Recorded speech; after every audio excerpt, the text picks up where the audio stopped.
Have you played The Outer Worlds 2? Because I have, and as a big fan of the first game with all its mad science charm and tales of outer space, I was very curious to see how the sequel would differ from the first game. During my time with the game, I was allowed to play the intro sequence, which gave me a good look at character creation, and already there were plenty of notable things that differed from the first game that got me very excited for the role-playing elements of The Outer Worlds 2.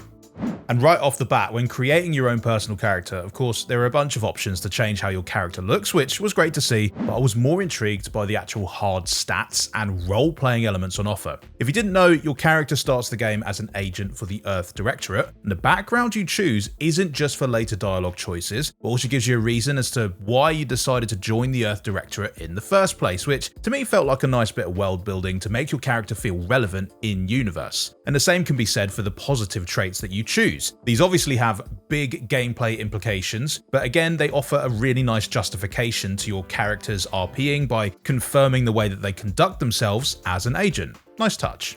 But things got really interesting when I started to dive into the perks of some of these traits, and one that really stood out to me was this one right here, because the description for it mentions bounties and outlaw status. Now this seems really cool because in the first game we had faction rep as a measure of our standing with the different companies and different groups in the Outer Worlds, but now with a bounty system in play and the opportunity to become an outlaw if we hit a certain threshold, it means that we can be recognized for the various crimes that we commit throughout Arcadia. So if you dreamed of living a rogue's life of unlawful disorder, now you can do just that in the Outer Worlds 2. Or you could be a goody two-shoes, follow the law and just be a bit boring like that. You're cool, mate.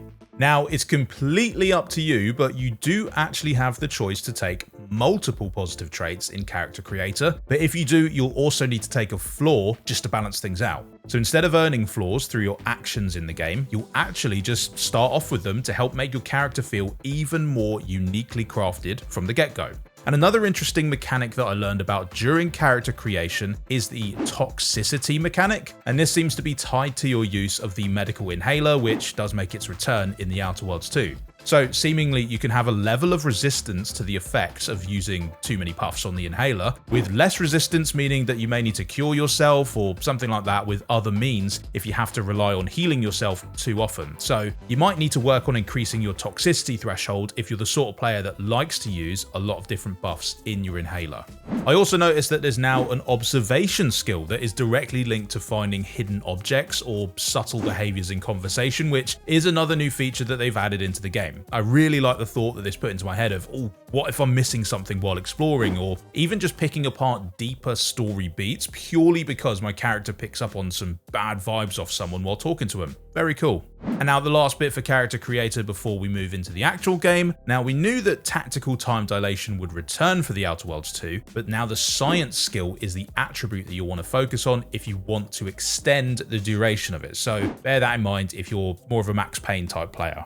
Now from the rip, there's an obvious visual upgrade from the original game, which should come as no surprise to anyone, but the cutscenes in particular are beautiful. The aesthetic of the world is just nailed down and very immersive, and we'll come onto it in a little bit, but there are more of these in-engine cutscenes now too, which often feature multiple characters all at once, which I don't remember being a thing in the original game, so it's quite cool to see characters physically reacting and working with each other on screen at the same time, rather than just having talking heads before we move back into real-time action like in the first game.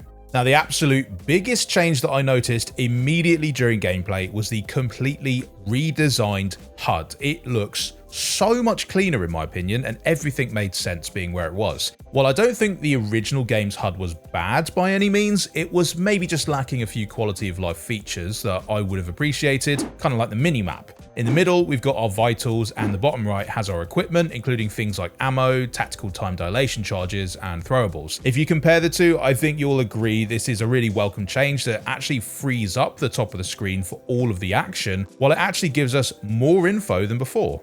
In combat, I have to say the very basic weapons that I did have access to got me pretty keen for what I might come across in the future, because the pistol and the repeater that I used already felt like they had serious punch to them. And I think this is largely down to a very finely tuned audio experience, and the feedback of pulling the trigger felt like the guns had the perfect weight to them. They're punchy, they're satisfying, and I can only imagine how juicy the science weapons are going to be in the late game. speaking of, what was your favourite science weapon in the Outer Worlds? Why don't you let me know in the comments? I'm more of a prismatic hammer kind of guy because, you know, squash 'em, I say.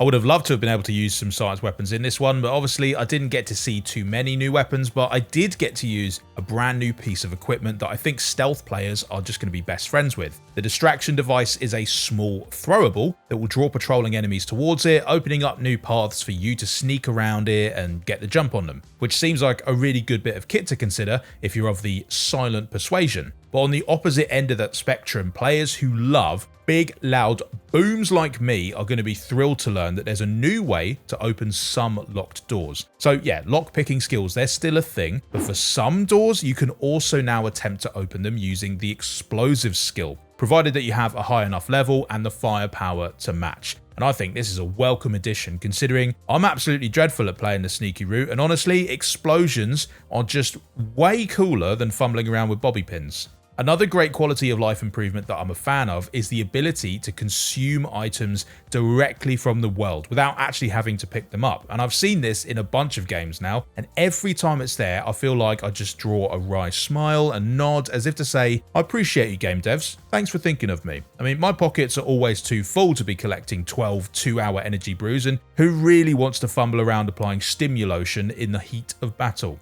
If it's on the table, let me snack on it then and there. Lovely feature.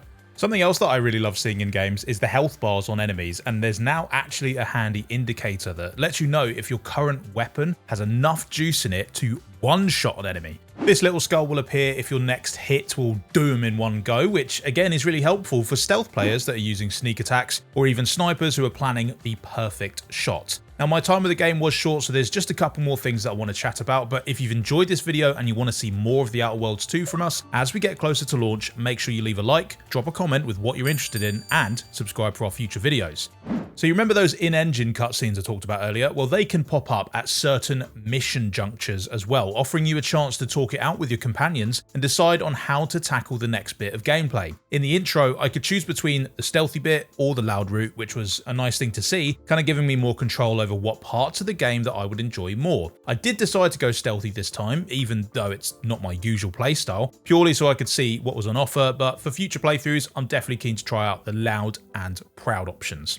Another thing I really appreciated when chatting to companions is that it's now even clearer which dialogue options are the ones that matter. Anytime you make a dialogue decision that will impact the relationship you have with companions or their perception of your character in the future, you'll see a small pop-up indicating that they will indeed remember that. Now, I'm not going to judge if you decide to use that to save scum for the best possible reaction from your companions, but please try to remember there's no romancing in the Outer Worlds 2, so calibrate your enthusiasm for your favourite companions appropriately, because you're not getting that lucky. So there we have it, a small snippet of the game, but plenty to learn from it. We'll also have plenty more news, info, and impressions of the Outer Worlds 2 in the future, so subscribe, ring that bell, and tune in for more from us. Until then, I'll just have to keep dreaming about playing more of the Outer Worlds 2.